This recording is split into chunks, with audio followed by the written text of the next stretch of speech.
আল্লাহ রাব্বুল আলামিন तमाम পৃথিবীর মানুষদেরকে ডেকে ডেকে বলেন, ও মানুষেরা, জিন জাতিরা, তোমাদেরকে আমি রব্বুল আলামিন সৃষ্টি করেছি আমি রবের কুদরতি পায়ে সিজদা দেওয়ার জন্য। চার গুণওয়ালা মানুষরা সফল, বাকি সব মানুষ দুনিয়াতে ক্ষতিগ্রস্ত। আমরা শুনেছি ইমাম শাফি রাহমাতুল্লাহি আলাইহি তিনি বলেন, বিশ্ব নবীর উপরে একটি সূরা নাযিল করা হয়েছে, যে সূরার নাম হলো সূরা আসর। ইমাম শাফি রাহমাতুল্লাহি আলাইহি বলেন, যদি রব্বুল আলামিন শুধুমাত্র কেবলমাত্র সূরা আসর নাযিল করতেন আর কোন সূরা যদি নাযিল না করতেন, পুরা মুহাম্মাদি উম্মতের জন্য কিয়ামত পর্যন্ত যত মানুষ দুনিয়াতে আসবে সকল মানুষের জন্য এই সূরা আসরের উপর আমল করলেই যথেষ্ট হয়ে যাইত। সুবহানাল্লাহ। রব্বুল আলামিন নাকি বলেন, ওয়াল্লাহ আসরের কসম, সময়ের কসম, যুগের কসম। শপথ কেন করলেন? কারণ আমরা সাধারণভাবে যদি একজন আরেকজনের সাথে কথা বলি, কথা বলতে গিয়া কথাটারে প্রিয় করার জন্য, কথাটাকে মজবুত করার জন্য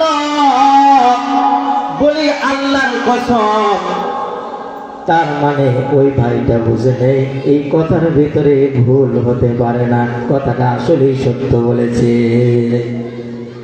তাহলে কি আল্লাহর কথা মিথ্যা? কসম ছাড়া যেগুলো মিথ্যা না, পশ্চিমকালেও আল্লাহর কথা মিথ্যা নয়। আল্লাহ যেগুলো কসম করে কথা বলেছেন সেগুলো সত্য, যেগুলো কসম ছাড়া বলেছেন সেগুলো সত্য। মুফাসসিরে কেরাম বলেছেন, কসম করেছেন রব্বুল আলামিন বান্দাকে বড় ভালোবেসে মায়া করে বান্দার প্রতি ভালোবাসার কারণে কসম করেছেন। আল্লাহ রাব্বুল আলামিন ডাক দিয়ে বলেন, ওয়াল্লাহ সময়ের কসম, যুগের কসম, ইন্নাল ইনসানা লাফি খুসর, পৃথিবীতে যত মানুষ আছে সব মানুষ ক্ষতির ভিতরে। ব্যবসায়ী ক্ষতির ভিতরে আছে, চাকরিজীবীও ক্ষতির ভিতরে, পুরুষও ক্ষতির ভিতরে, মহিলাও ক্ষতির বিরুদ্ধে। দুনিয়াতে যত মানুষ আছে সমস্ত মানুষই ক্ষতির ভিতরে নিমজ্জিত আছে। হ্যাঁ, এরপরে আল্লাহ ডাক দিয়ে বললেন, ইল্লাল্লাযীনা আমানু, এক নাম্বার ওই সমস্ত মানুষগুলো ব্যতীত যারা ঈমান আনে, আল্লাহর উপরে কথা বলেন। তার উপরে কথা বলেন একটু। আমরা এখানে এসেছি, যদি আপনার ভিতরে ঈমান না থাকতো আপনি মাহফিলের প্যান্ডেল পর্যন্ত এসে পৌঁছতে পারতেন না। এখানে এসেছেন, বসেছেন, তার মানে বোঝা যায় যে আল্লাহ রাব্বুল আলামিন ঈমান নামের দৌলত আপনাকে দিয়েছে। কথা বলেন ঠিক কিনা? ঠিক। তাহলে আল্লাহ যে বললেন পৃথিবীর যত মানুষ আছে সমস্ত মানুষই ক্ষতিগ্রস্ত, তাহলে চার গুণ ওয়ালা মানুষ ব্যতীত যাদের ভিতরে এই চারটি গুণ থাকবে তারাই সফল কাম। আমরা কি এই চার গুণওয়ালা মানুষ হতে চাই কি চাই না? এই চার গুণওয়ালা মানুষ এত দামি। এক নাম্বার যারা ঈমান আনে, আল্লাহ রাব্বুল আলামিন সূরা বাকারার ভিতরে বলেছেন, আলিফ লাম মিম, আল্লাহ আল্লাহু আ'লামু বিমুরাদিহি। এখানে যারা উলামা ইকরাম রয়েছেন, এগুলোকে বলা হয় হরফে মুকাত্তাআত। এগুলোর অর্থ একমাত্র আল্লাহ রাব্বুল আলামিন ভালো জানেন, তার রাসূল জানলে জানতেও পারেন। এই বিষয়ে অনেক মতামত রয়েছে। সম্মানিত হাজরিন, আল্লাহ রাব্বুল আলামিন বলেন, যালিকাল কিতাব লা রাইবা ফীহি হুদাল লিল মুত্তাকিন।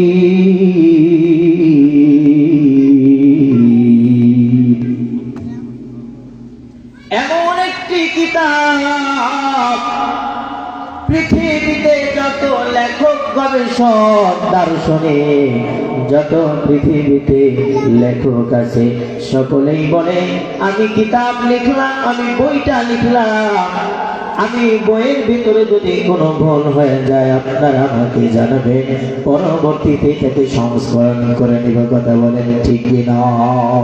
কিন্তু আল্লাহ রাব্বুল আলামিন এমন একজন লেখক, এমন একজন লেখক, যিনি তামাম পৃথিবীর মানুষদেরকে চ্যালেঞ্জ ছুড়ে দিয়ে বললেন, যালিকাল কিতাবু লা রাইবা ফীহি হুদাল লিল মুত্তাকিন। ভুল তো দূরের কথা, ভুলের অবকাশ নাই। আর এই কিতাবকে যারা মনে প্রাণে, যারা মাথা থেকে নিয়ে পা পর্যন্ত তার 3.5 হাত বডির ভিতরে যারা ফিট করতে পারবে, তারা সব চাইতে দুনিয়ার ভিতরে দাবি হয়ে যাবে। বলা যাবে কি আল্লাহু আকবার? হাদিসে কুদসির ভিতরে এসেছে, মুহাম্মাদুর রাসূলুল্লাহ সাল্লাল্লাহু আলাইহি ওয়াসাল্লামের মাধ্যমে রব্বুল আলামিন জানিয়েছেন, কি জানালেন? রব্বুল আলামিনের হাবিব জানালেন, ইন্নাল্লাহা লা ইয়ানজুরু ইলা সুওয়ারিকুম ওয়া আমওয়ালিকুম ওয়ালাকিন ইয়ানজুরু ইলা কুলুবিকুম ওয়া আ'মালিকুম। আল্লাহর হাবিব বলেন, আল্লাহ রাব্বুল আলামিন দুনিয়াতে মানুষের বাহ্যিক দেখেন না, কে কত সুন্দর, তার স্কিনটা কত সুন্দর, তার চামড়াটা কত সুন্দর।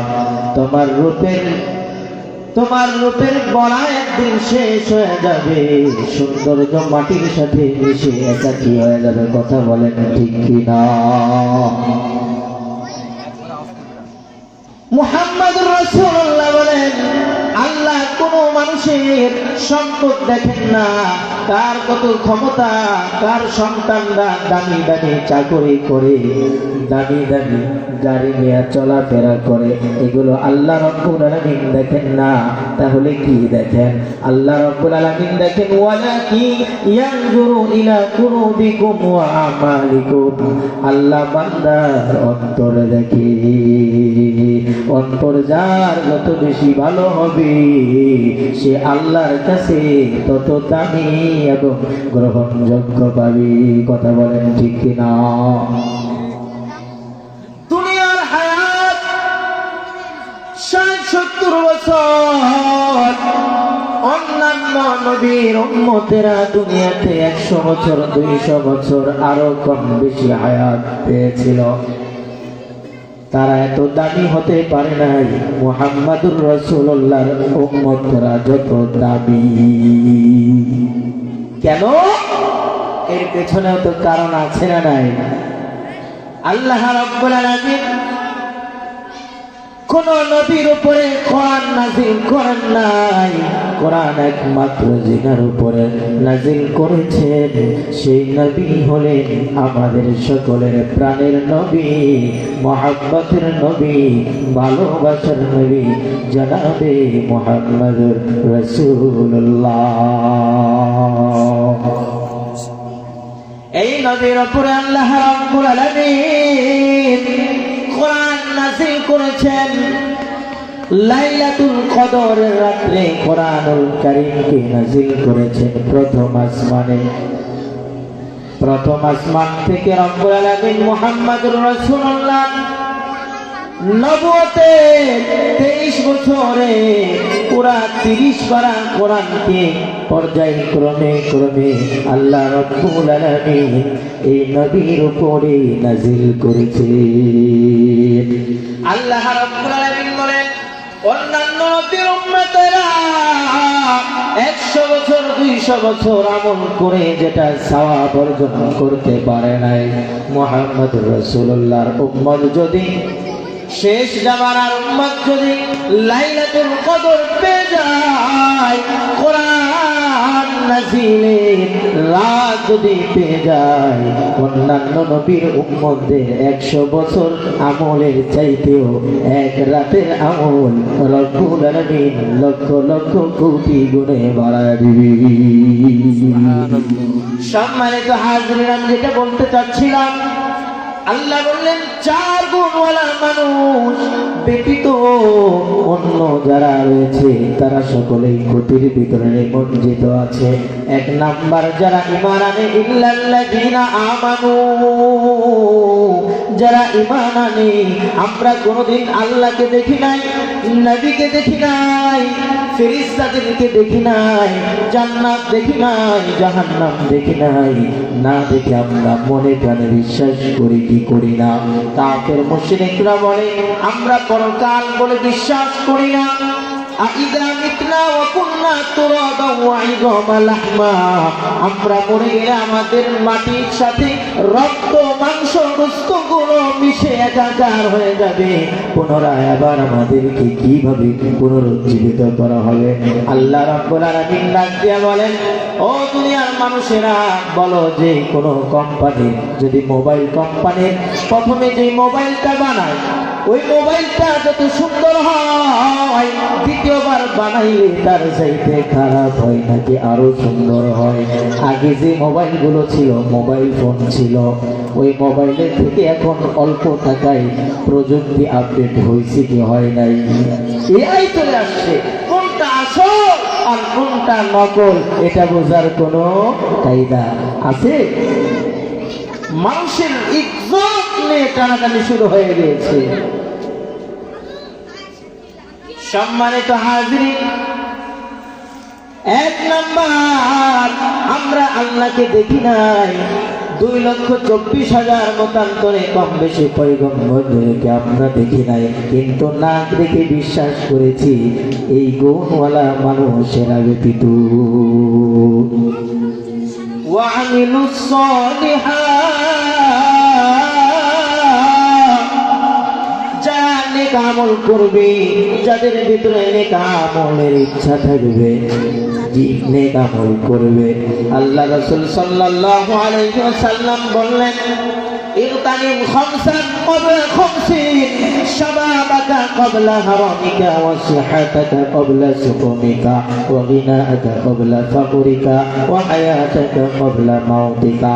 এই 5টা জিনিস আসার আগে যারা 5টা জিনিসকে মূল্যায়ন করবে, তারা ক্ষতিগ্রস্ত হবে না, তারা দুনিয়াতেও তারা লাভবান হবে, পরকালের জীবনটাও তাদের সুন্দর হয়ে যাবে। সুবহানাল্লাহ বললেন বাড়ি দিয়া।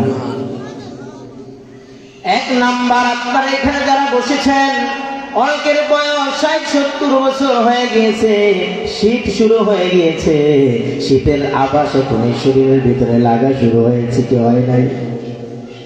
ফজরের সময় উঠলে ঠান্ডা পানি দিয়ে ওযু করতে বড় কষ্ট হয়। 40 বছর যখন পেয়ে যায়, মানুষগুলো সব কিছু কমতে থাকে। কথা বলেন ঠিক কিনা? মানুষের বুদ্ধি জ্ঞান সব কিছু আস্তে আস্তে লোপ পেতে থাকে।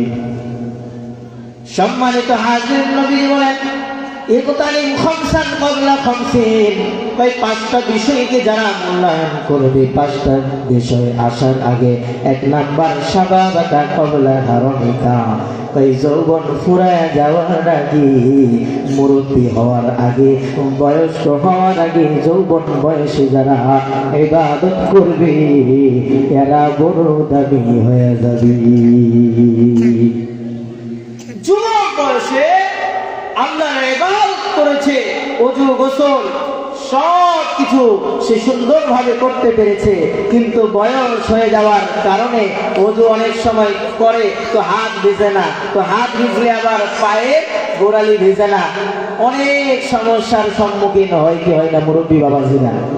কিন্তু আল্লাহর নবী রাহমাতুল লিল আলামিন বললেন, যদি কোনো যুবক যৌবনকালে ইবাদত করে বার্ধক্যে পৌঁছে গেলে যদি ঠিক মতো ওযুটাও করতে না পারে, যদি ভুল হয়ে যায়, দুই সিজদার জায়গায় অনেক সময় দেখা যায় মুরব্বীরা তিনটাও দিয়ে দেয়। গোবিন্দনগর মুন্সিরহাট মসজিদে আমি আছি, এখানে আমার এক মুসল্লি, টাকা পয়সার অভাব নাই, 6 তলা বাড়ি, কিন্তু সেন্স ঠিক নাই, মাঝে মাঝে দেখি মসজিদে প্রসাব পায়খানা করে দেয়। ইঞ্জিনিয়ার ছিল, সম্মানিত হাজির, কিন্তু দেখেন সে অন্য কোথাও যায় না, ঘুরে ফিরে মসজিদ আর মাদ্রাসার দিকেই শুধু সে যায়, মসজিদ তাকে টানে। তার মানে বোঝা যায় যারা যৌবন বয়সে ইবাদত করবে, যৌবন বয়সে যারা আল্লাহর ইবাদতে তাদের জীবনকে উৎসর্গ করবে, বয়স হয়ে গেলেও রব্বুল আলামিন ফেরেশতাদেরকে ডেকে ডেকে বলবে, ও ফেরেশতা, ওই ব্যক্তি যৌবনকালে ঠিক মতো সে নামাজ পড়তো, রুকু করতো, সিজদা করতো, দান করতো, সদকা করতো, কিন্তু আমি রব্বুল আলামিন যৌবনকালের দিকে তাকায়া তার আমলনামায় পূর্ণ সওয়াব দিয়ে দিলাম। এই জন্য যুবক ভাইরা বলেন তো, এখন ইবাদত করব নাকি বয়স হইলে করব? অনেক যুবকরা আছে তো মুই এলা তো মোর বয়স সবাই মাত্র 20 বছর হয়েছে, 30 বছর, 25 বছর, এখন আমার দাড়ি রেখে লাভ কি? যখন বয়স হবে তখন আমি কি করবো? দাড়ি রাখবো। ও যুবক, তোমাকেই বলছি, তোমাকেই বলছি, আসার সিরিয়াল আছে, যাওয়ার কোন সিরিয়াল আছে? বলেন তো, সিরিয়াল আছে নাকি? এই প্রতিনিয়ত বেশিরভাগই দেখা যায়, পেপার পত্রিকা খুললে দেখা যায়, ফেসবুক ইন্টারনেটের দিকে তাকালে দেখা যায় বেশিরভাগই যুবকরাই মারা যায় কি যায় না, অ্যাক্সিডেন্ট করে মারা যায়, সুসাইড করে মারা যায়, আরো বিভিন্ন সেগা খাইয়া দেখা হইয়া মরে কি মরে না। যারা হারামের ভিতরে লিপ্ত থাকবে, হারাম কোনদিন তাকে আরাম এনে দিতে পারবে? বলেন পারবে না। হারাম কোনদিন মানুষকে আরাম দিতে পারে না, শুধু ব্যারাম আর ব্যারাম। কথা বলেন ঠিক কি না?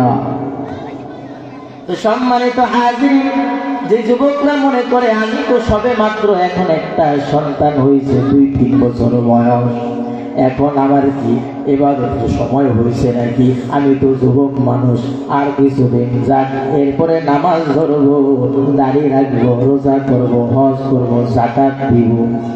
আছে কি নাই? আছে না নাই? আপনাদের এদিকে না থাকতে পারে, কিন্তু আমাদের এদিকে আছে। ঠিক এই আগামীর চক্করে যে সমস্ত যুবকেরা পড়ে যাবে, যে সমস্ত মা বোনেরা পড়ে যাবে, এরা হলো ক্ষতিগ্রস্ত। কি গ্রস্ত? সূরা আসর। এই জন্য সম্মানিত হাজিরিন,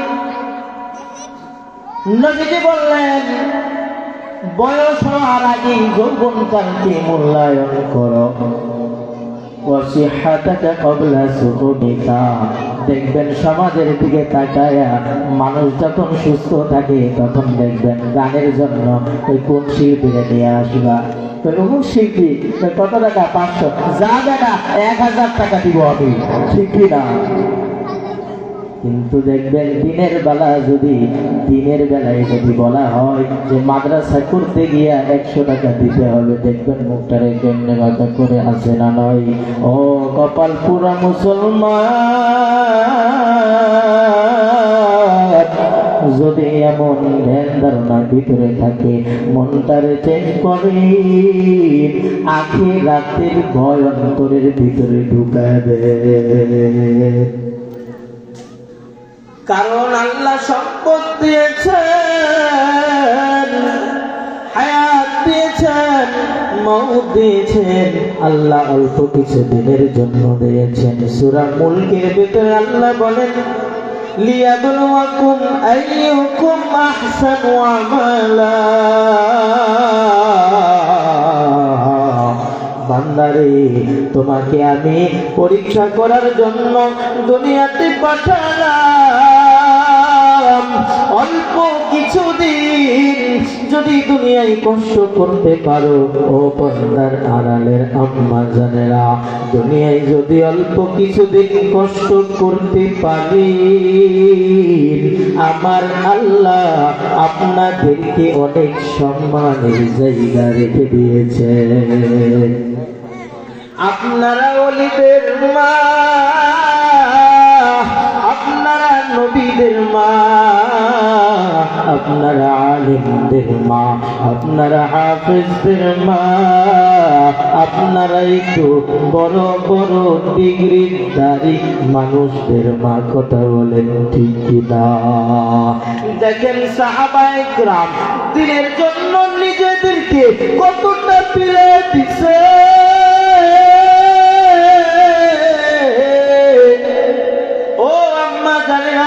খুব মনোযোগ দিয়ে শুনবেন।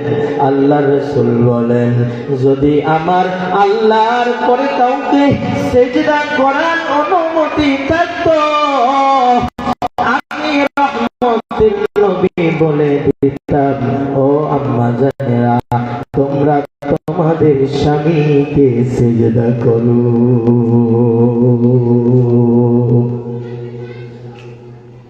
এলাকার মানুষেরা, করুণা গায়ের মুসলমান,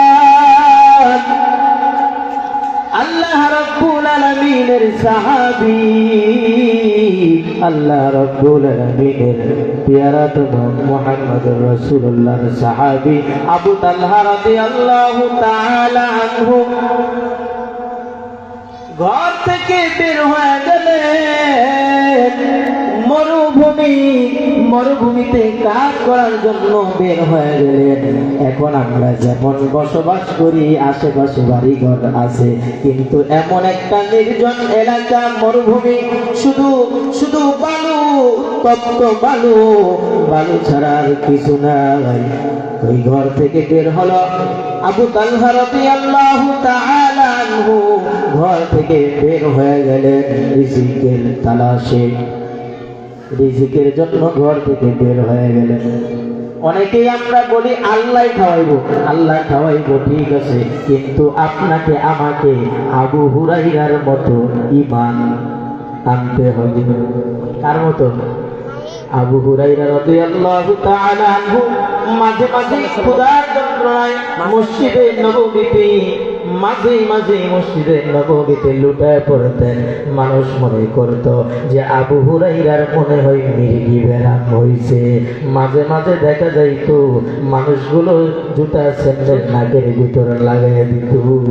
আসলে কি মির্গি ব্যারাম হয়েছে? না, তার তাওয়াক্কুল, তার আল্লাহর প্রতি ভালোবাসা, নবীর প্রতি ভালোবাসা, ইশক আর মুহাব্বত তাকে আল্লাহর রাসূলের দরবার থেকে তাকে আলাদা করতে পারে না। আবু হুরায়রা রাদিয়াল্লাহু তাআলা আনহু যতগুলো হাদিস বর্ণনা করেছেন, এত হাদিস অন্য কোন সাহাবী বর্ণনা করে নাই। আবু হুরায়রা রাদিয়াল্লাহু তাআলা আনহু খেয়ে না খেয়ে আল্লাহর রাসূলের দরবারে পড়ে রয়েছেন।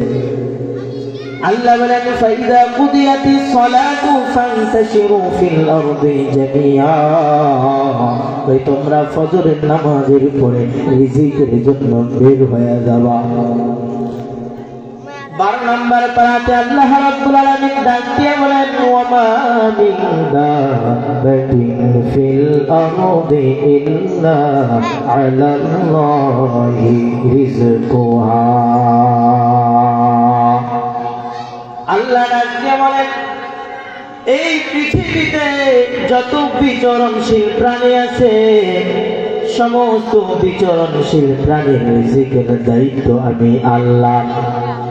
ও চাকরিজীবী ভাইরা, ও ব্যবসায়ী ভাইরা, ও কর্মজীবী ভাইরা, আমরা মনে করি যদি আমি ব্যবসা না করি তাহলে মনে হয় আমি না খেয়ে থাকবো, চাকরি না করলে না খেয়ে থাকবো।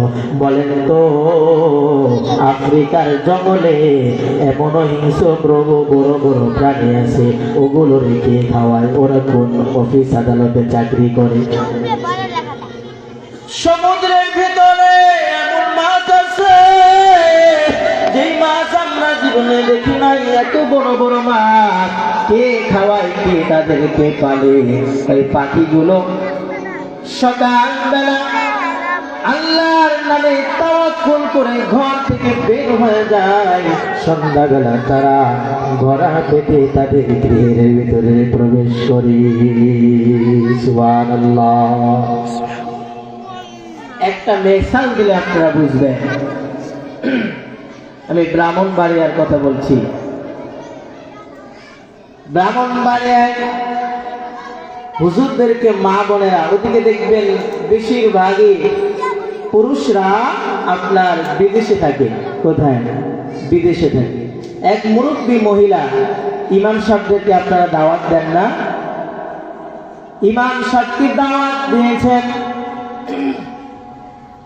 দাওয়াত দিয়ে বাসার ভিতরে মজার মজার খাবারের ব্যবস্থা করেছেন। ইলিশ মাছ, মুরগি, এরপরে গরুর গোশত, আরো অন্যান্য খাবারের আইটেম করে পর্দার ভেতর থেকে মুরব্বী মা দিচ্ছেন। ইমাম সাহেবকে দাওয়াত দিয়েছে। হুজুরদেরকে দাওয়াত দিয়ে বাসায় নিয়ে খাবারগুলো পর্দার ভেতর থেকে দিচ্ছেন। হুজুররা সাথে করে সন্তানদেরকে নিয়ে যায় কি যায় না? হুজুর সন্তানকে নিয়ে গেছে। মজার মজার খাবার পর্দার ভেতর থেকে আসতেছে। এবার তৃপ্তি সহকারে খাওয়ার পরে মুরব্বী মহিলা হুজুরকে কিছু হাদিয়া দিলেন। আবার তার সন্তান, ছোট্ট সন্তানটাকে কিছু হাদিয়া দিলেন। ওই হাদিয়া নিয়ে সন্তানটা মজা করে টাকাগুলো খায়া যখন শেষ হয়ে গেল, এবার বাবার ডাক দিয়া বলে, ও বাবা আমার, বাড়ির ভিতরে আপনি একটা পর্দা লাগায় দেন। কেন? সন্তান মনে করেছে পর্দা লাগায় দিলে পর্দার ভেতর থেকে মজার মজার ইলিশ মাছ, গরুর গোশত, মুরগির রোস্ট, পোলাও, বিরিয়ানি, মজার মজার খাবার আসবে। ঠিক কিনা? ও তুমি আর মুসলমানেরা শোনো, যারা আমরা মনে করতেছি আমাদেরকে চাকুরি খাওয়ায়, আমাকে ব্যবসা খাওয়ায়, আমাকে আমার কৃষি কাজে খাওয়াই, না না না, ওই ওখানে যেমনি ভাবে মুরব্বী মহিলা একটা পর্দা লাগায় দিছে, পর্দার আড়ালে যিনি আছেন মুরব্বী, আল্লাহ বলেন আমি ব্যবসার আড়ালে ব্যবসাটাকে আমি একটা পর্দা বানায় দিছি। পর্দার আড়ালে যিনি আছে তিনি হলেন আমার আল্লাহ রাব্বুল আলামিন। কথা বলেন ঠিক কিনা? এই জন্য কে খাওয়ায়? কথা বলেন, আমাদেরকে কে খাওয়ায়? কে পালে? দুনিয়ার কথা বাদ দিলাম, রূহে আলমের জগতে কে খাইয়েছিল আমাদেরকে? রূহে আলমের জগৎ থেকে বাবার পৃষ্ঠদেশে আসলাম, সেখান থেকে আবার মায়ের রেহেমের ভিতরে আসলাম, সেখান থেকে রব্বুল আলামিন আমাদেরকে দুনিয়ায় পাঠালেন। আবার আমাদেরকে দুনিয়ার হায়াত শেষ হয়ে গেলে আমাদেরকে এই মাটির নিচে নিয়ে যাবে। মাটির নিচ থেকে আমাদেরকে রব্বুল আলামিন আবার আমাদেরকে জীবিত করবে। এই যে জীবিত করবে, এরপরে মৃত্যু নামক যে বস্তুটা আছে সেটাকে রব্বুল আলামিন নিজেই জবে করে দিবে। এক এলাকার ভেতরে নিয়ম হলো যে কোনো বাদশাহ যদি তার ক্ষমতাচ্যুত হতে হয় তো তাকে এরকম জঙ্গলের ভিতরে রেখে দিয়ে আসা হবে। ওই এলাকার প্রথা, ওই এলাকার নিয়ম হলো এটাই যে বাদশার যখন টাইম শেষ হয়ে যাবে, সরকারের মেয়াদ যখন শেষ হবে, তখন তাকে নিয়ে জঙ্গলের ভিতরে রেখে আসা হবে। তো প্রত্যেকটা বাদশাহ যখন সময় শেষ হয়ে যায়, সময় শেষ হওয়ার আগেই কিন্তু কেমন জানি মরার আগেই মরে যায়। আল্লাহ যদি আমাদেরকে মৃত্যুর কথাটা জানায় দিতেন তাহলে পৃথিবীর মানুষ আমরা সকলেই কি মরার আগে মরে যাইতাম। আলহামদুলিল্লাহ বলেন, আল্লাহ তাআলা এটা জানান নাই। আল্লাহ কখন মৃত্যু দিবে? আল্লাহ বলেন ইযা জাআ আজালুহুম লা ইস্তাখিরুনা সাআতান ওয়া লা ইস্তাকদিমুন।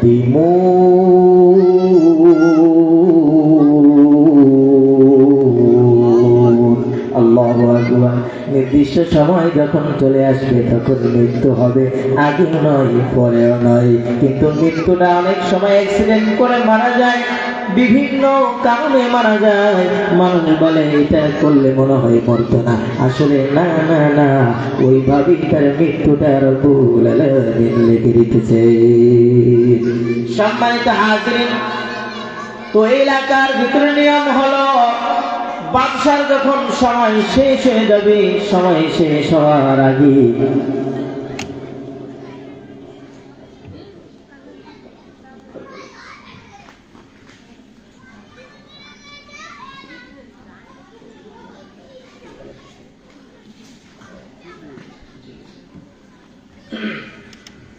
সম্মানিত হাজিরিন,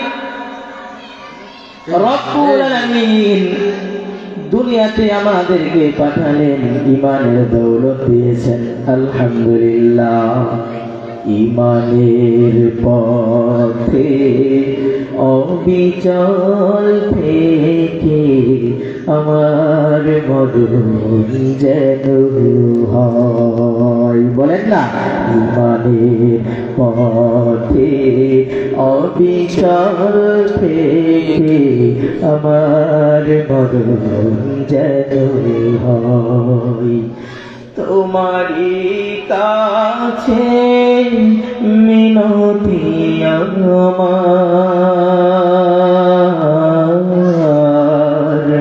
তোমারই কাছে মিনতি আমার, ও গো মহিম দয়াময়। ইমানের পথে অবিচল থেকে আমার মরণ যেন হয়। কোরআনের পথে অবিচল থেকে আমার মরণ যেন হয়। আল্লাহ আমাদেরকে কবুল আর মঞ্জুর করেন, সকলে বলে আমিন। সম্মানিত হাজিরিন,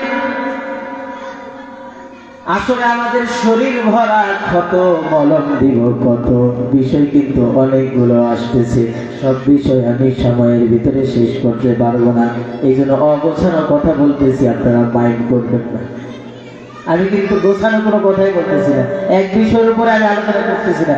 ওই যে বললাম শরীর ভরা ক্ষত, মলম দিব কত, এই জন্য সবকিছু অল্প অল্প করে কি দিয়ে যাচ্ছে। আল্লাহ তাআলা কবুল আর মঞ্জুর করেন।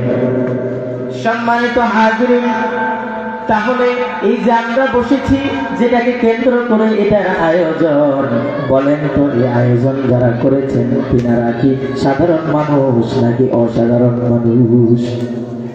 অসাধারণ মানুষ। কেমনে? কারণ আল্লাহ রাসূল সাল্লাল্লাহু আলাইহি ওয়াসাল্লাম বলেন, খায়রুকুম মান তাআল্লামা কুরআনা ওয়া আল্লামা। দুনিয়াতে যারা কোরআন শেখে এবং শেখায় তারাই হলো দুনিয়ার ভিতরে সবচেয়ে দামি।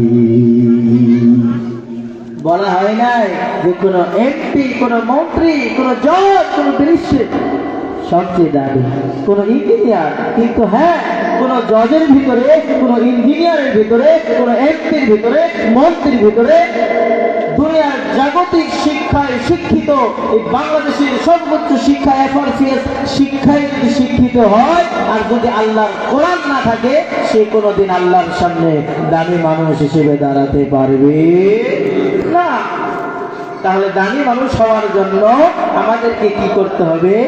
কোরআন শিখতে হবে, কোরআন পড়তে হবে, কোরআন ধরতে হবে, কোরআন ওয়ালাদের সংস্পর্শে থেকে আমাদের জীবনটাকে সুন্দর করতে হবে। আমরা রাজি আছি তো? সকলে আমার সাথে বলেন লিল্লাহে তাকবীর, নারায়ে তাকবীর। নূর আল কোরআনের আলো আল হাদিসের আলো কোরআন আছে যেখানে হাদিস আছে যেখানে নারায়ে তাকবীর। আল্লাহ কবুল আর মঞ্জুর করেন।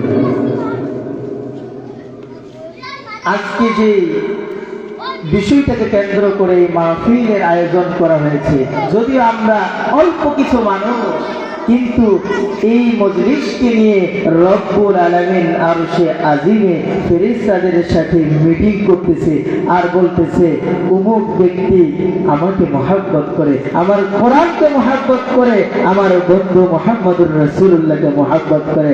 এই ফেরেশতা যাও না, যাও না, আমার বান্দাদের আমলনামা থেকে গুনাহগুলো কেটে দাও। সুবহানাল্লাহ।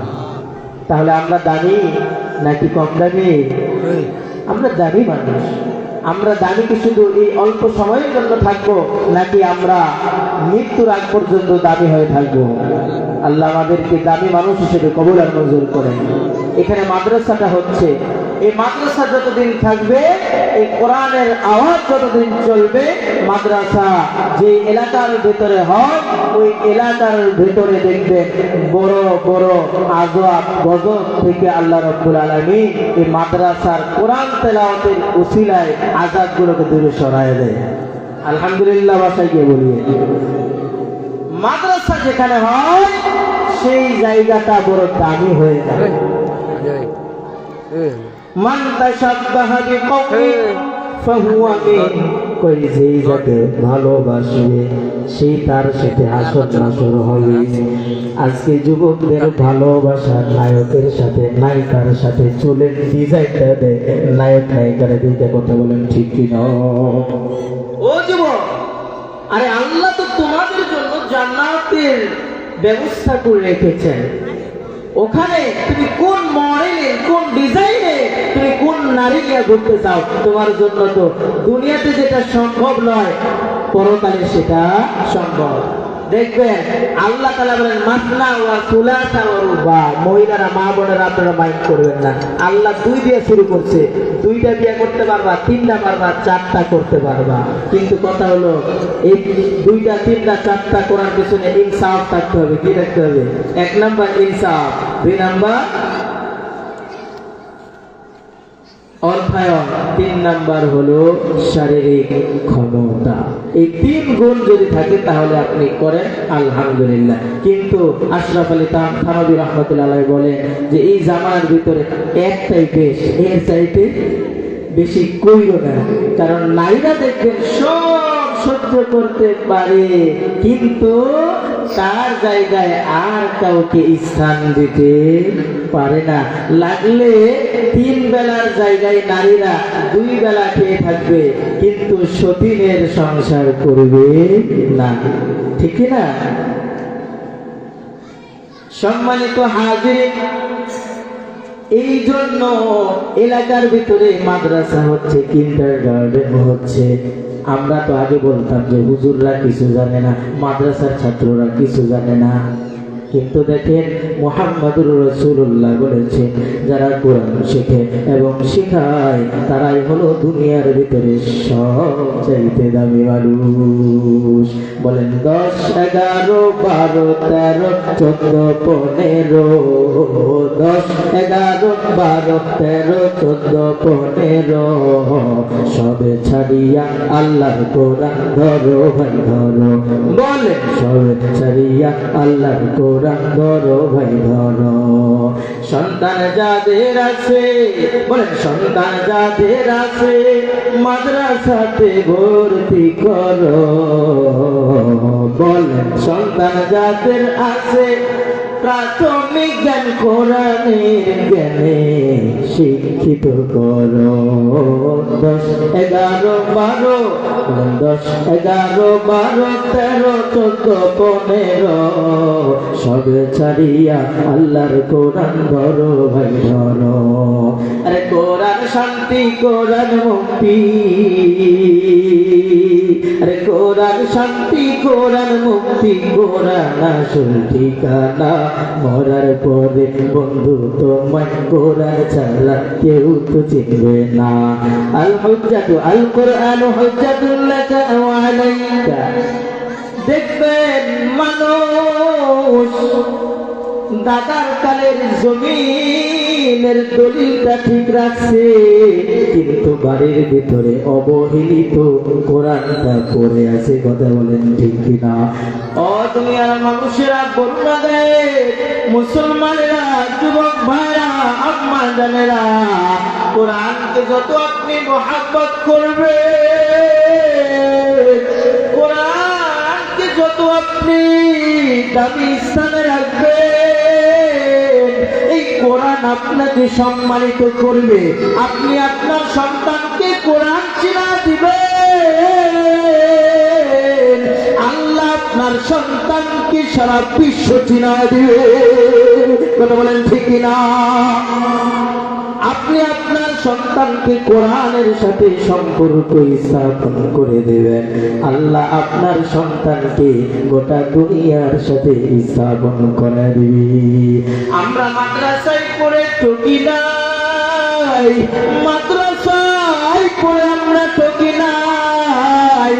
মাদ্রাসায় পড়ার কারণে আজকে মানুষ বিপদে পড়লে, মুসিবতে পড়লে সর্বপ্রথম হুজুরদের কাছে যখন কোনো মেডিসিনে কাজ হয় না, ওই হুজুর আমার সন্তানটা কথা শুনে না, মেয়েটা পর্দা করে না, কথা শুনে না, আর এক ছেলের সাথে ঘুরে, আমার ছেলেটা আর এক মেয়ের সাথে ঘুরে, স্বামীটা কথা শুনে না, এরকম পরিবারের ভিতরে শান্তি। প্রতিনিয়ত মানুষ আমাদেরকে বলে, হুজুর আমার সন্তানটার জন্য দোয়া করবেন, আমার মেয়েটার জন্য দোয়া করবেন।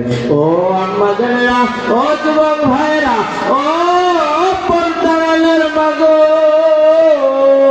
হুজুরদের কাছে শেষ সময়ে আমরা দোয়া চাই, কিন্তু প্রথমে যখন আপনার বাচ্চাকে সর্বপ্রথম আল্লাহর সাথে সম্পর্ক স্থাপন করার দরকার ছিল, আপনি আল্লাহর সাথে সম্পর্ক করার নাই, আপনার সন্তানকে সরে অসরা শিখাই দিচ্ছেন, ABCD শিখাই দিচ্ছেন।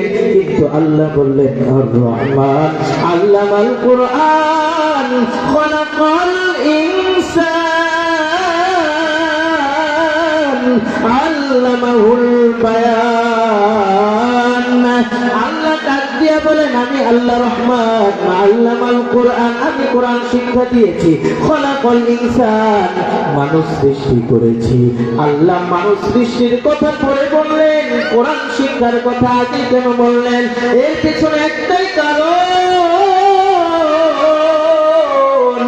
যদি কেউ মানুষ হইতে চাও, যদি সন্তান থেকে যদি ভালো কিছু আশা করতে চাও, সন্তান তোমার মরার পরে দোয়া করবে, রব্বির হামহুমা কামা রাব্বায়ানি সগীরা। বলেন না, রব্বির হামহুমা কামা রাব্বায়ানি সগীরা। সন্তানকে যদি কোরআনের শিক্ষা দেন, এই ছোট্ট বাচ্চাটা মাদ্রাসায় ভর্তি করায় দিবে, 1 থেকে নিয়ে 5ম শ্রেণী পর্যন্ত। একজন বাচ্চা 5ম শ্রেণী যাওয়ার আগে না, ক্লাস 3-তে ওই বাচ্চাটা যদি বলেন তোমার বাবা মারা গেছে, কেমনে তুমি জানাজা দিবা? সন্তানটা সুন্দর করে আপনাকে দেখা দিবে। কিন্তু অনেক এফআরসিএস পাস বাংলাদেশে দেখা যায়, আমরা তো জানাজার নামাজে ইমামতি করি। এই দেখবেন ঈদের নামাজ আর জানাজার নামাজ মিলায় ফেলে আসে না নাই? নাই। আপনাদের এলাকার মানুষ সবাই শিক্ষিত, আল্লাহ কবুল করেন। আমাদের এদিকে আছে, দেখবেন দুনিয়ার জাগতিক শিক্ষার কোনো শেষ নাই, কিন্তু মায়ের জানাজাটা কেমনে করতে হয়, বাবার জানাজাটা কেমনে পড়াইতে হয় এটা জানে না। কিন্তু ছোট্ট বাচ্চা সবে মাত্র মাদ্রাসায় ভর্তি হয়েছে, ক্লাস 3-তে পড়ে, ওই বাচ্চাটা কিভাবে তার বাবার জানাজার নামাজটা পড়তে হবে, কিভাবে তাকে মাটি দিতে হবে, কোন দোয়া কখন করতে হবে, সব কিছু জানে। ও দুনিয়ার মানুষের, আমি যেটা বলতেছিলাম, দুনিয়াতে মানুষ আমরা মনে করি আমি বোধ হয় বেশি চালাক, আমরা নিজেরই বড় মনে করি। ওই এলাকার ভিতরের কথা মনে আছে না নাই? বাদশাহ নিজেরে অনেক চালাক মনে করত।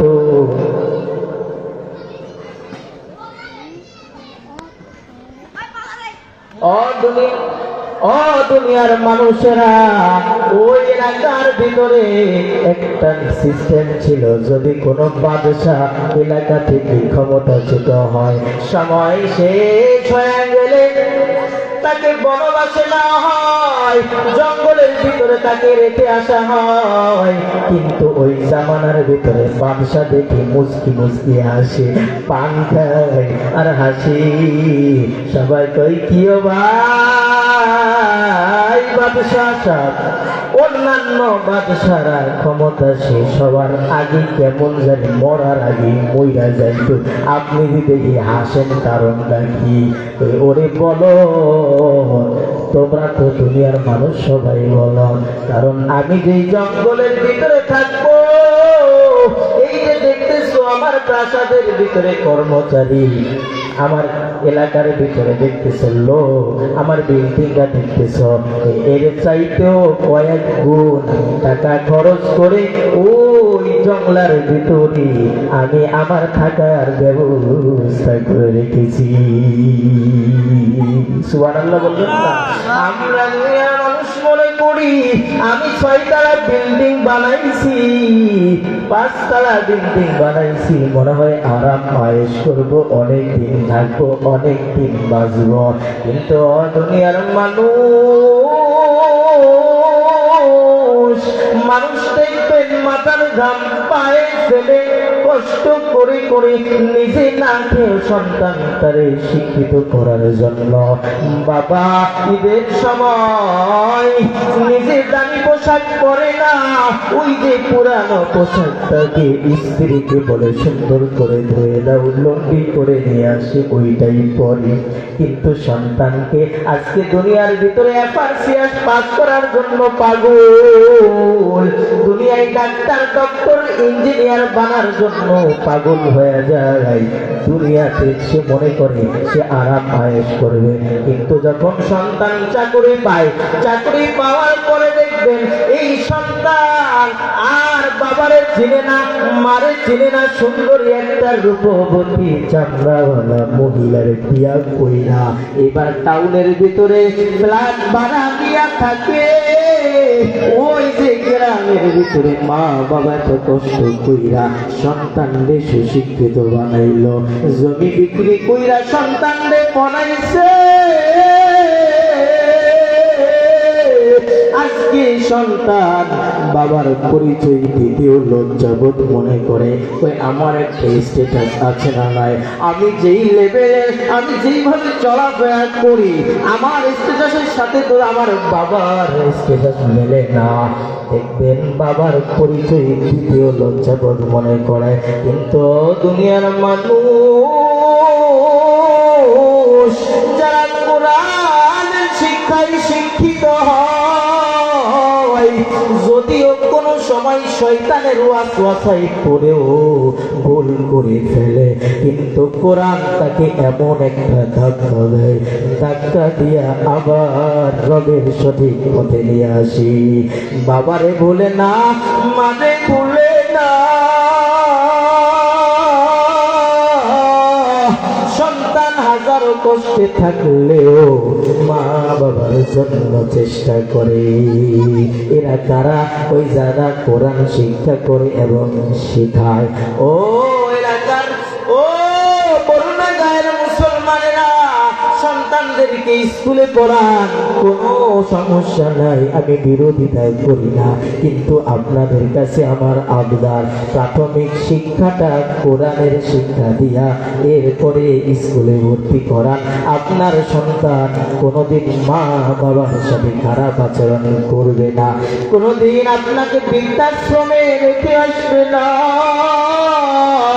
আপনার করবে সর্বোচ্চ দিয়ে আপনাকে সুখে রাখার জন্য। ও দুনিয়ার মানুষেরা, আর দুনিয়া মাজরাআতুল আখিরাহ,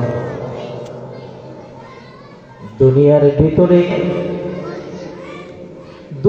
ভিতরে অল্প কিছুদিনের জন্য আল্লাহ যেহেতু আমাদেরকে পাঠালেন, আল্লাযী খালাকাল মাউতা ওয়াল হায়াতা লিয়াবলুয়াকুম আইয়ুকুম আহসানু আমালা।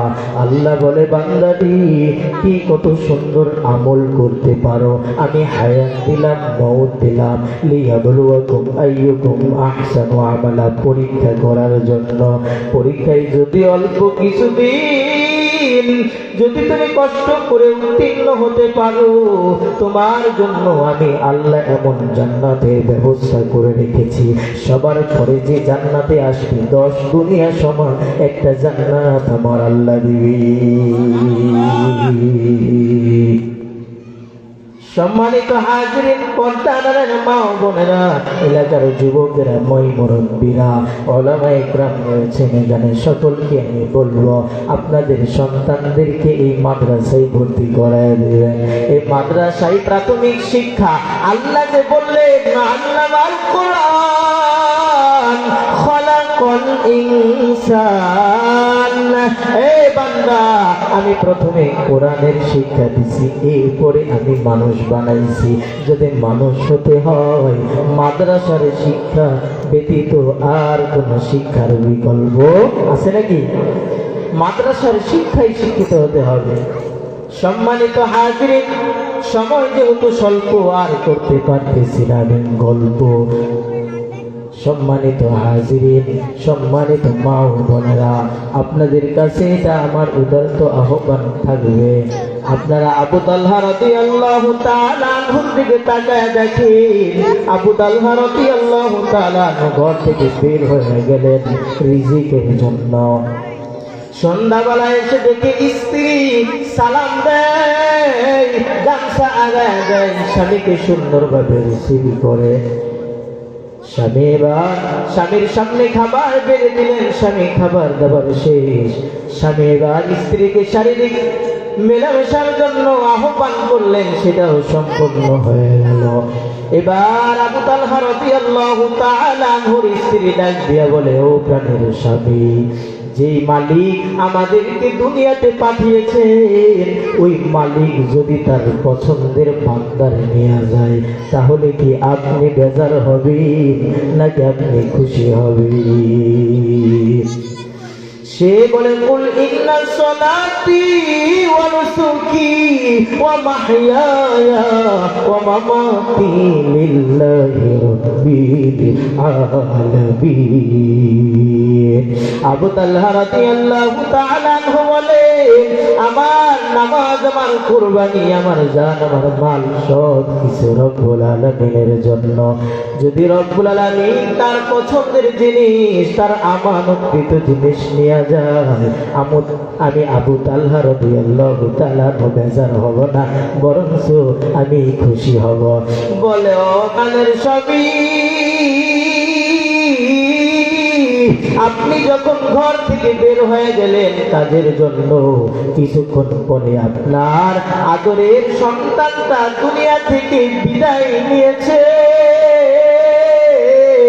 এখনকার যুগ হলে তো স্ত্রীরা মোবাইলের মাধ্যমে ফোন করে জানায় দিতে পারতো, কিন্তু ওই সময় তো এত প্রযুক্তি ছিল না, এত উন্নত প্রযুক্তি ছিল না, মরুভূমি, ফাঁকা এলাকা। আবু তালহা রাদিয়াল্লাহু তাআলা আনহু স্ত্রী দেখে নিজের কতটা বিসর্জন দিয়েছেন আল্লাহর জন্য। ইল্লাল্লাযীনা আমানু, ঈমানের দিকে তাকাইয়া বড় দাবি হয়ে গেছে।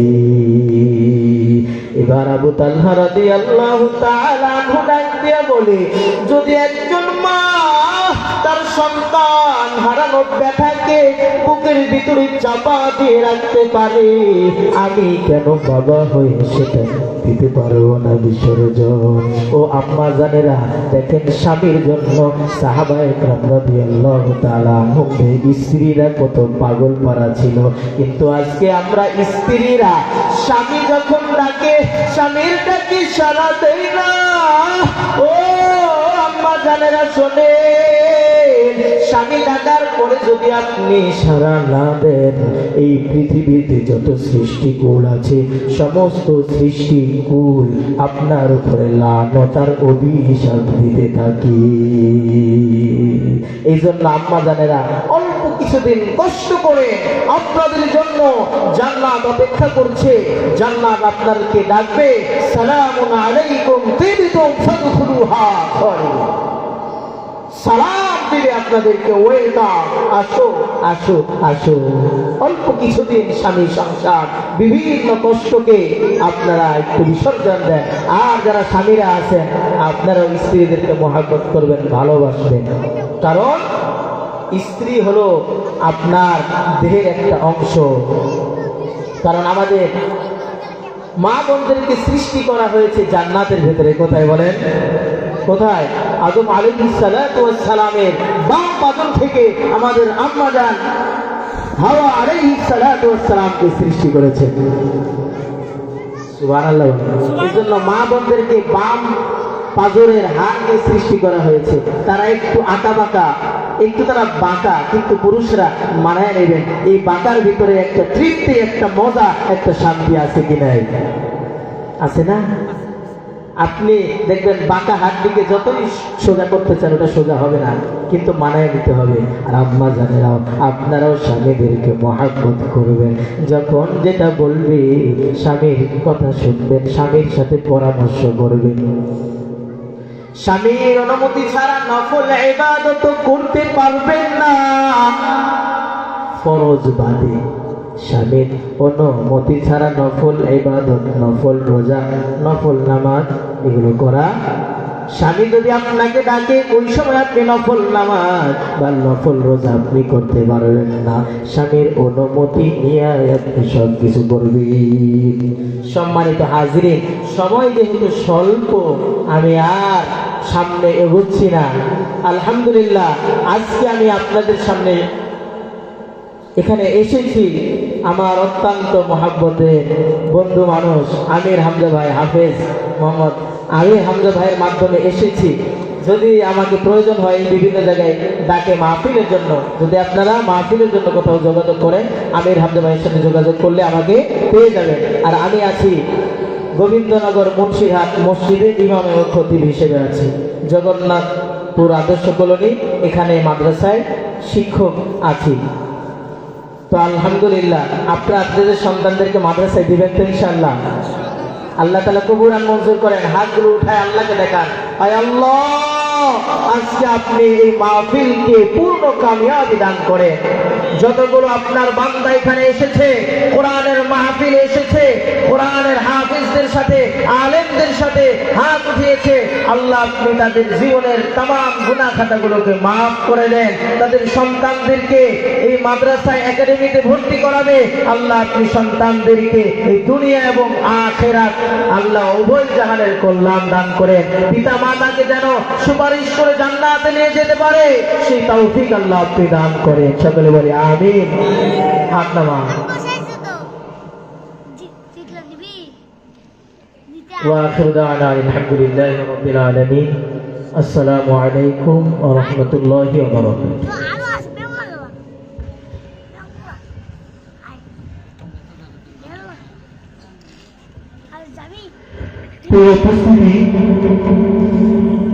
আমরা আমাদের মাহফিলের প্যান্ডেল এবং আশেপাশে